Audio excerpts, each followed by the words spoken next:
dahil nga nahihinaan na ako sa stock na ilaw ng sniper natin ay napagdesisyonan ko na magpadagdag na ng karagdagang ilaw na magagamit natin tuwing gabi. Kaya naman nung nakompleto na natin yung mga kailangan nating pyesa ay nagpa-schedule na agad ako kay JBM o kay Jmar para magpakabit netong ilaw na nabili natin. Kung mapapansin nyo ay palagi tayo dito nagpapagawa sa kadahilan ng eto yung trusted natin na mechanic. Tinesting na din niya yung dala nating ilaw at gumagana naman yung dilaw at yung puti. Bumili na din pala tayo ng stainless bracket na talaga namang masasabi nating matibay at syempre hindi kinakalawang. Kaya naman kung plano nyo magpakabit ng ilaw sa mga motor nyo ay mag-message na kayo kay JBM kung gusto nyo yung pulido na gawa sa mga motor nyo. Located pala siya dito sa Lazareto, Calapan City, Oriental, Mindoro. Bale ganito pala yung itsura ng ilaw natin kapag nakakabit na. Kapag nagpa-wirings din pala kayo dito ay makakasigurado kayo na magandang klase ng wire yung ginagamit niya. Kaya naman kung gusto mo sa motor mo ay yung serbisyong malinis ang pagkakadali ay mag-message ka na kay JBM. Matapos nga magawa yung motor natin ay nagpaalam na din tayo sa tropa natin para matesting na din natin siya mamayang gabi. So guys, tara,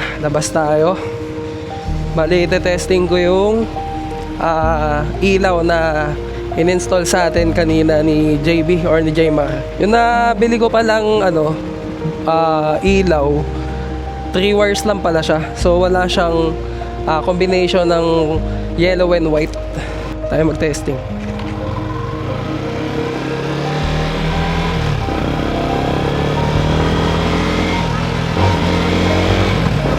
Mumurahin lang tong ilaw na pinakabit natin guys, pero kita nyo naman talagang nasa-serve niya pa rin yung purpose niya na magbigay ng additional na liwanag lalo na tuwing gabi. Pwede na, adjust lang talaga tayong konti dito, nabababaan ako. At eto na yung buga niya nung na-adjust na natin. Kitang-kita na natin yung mga aso na tumatawid. So paano? Hanggang dito na lang muna. Ako nga pala si Pawe. Ingat kayo lagi.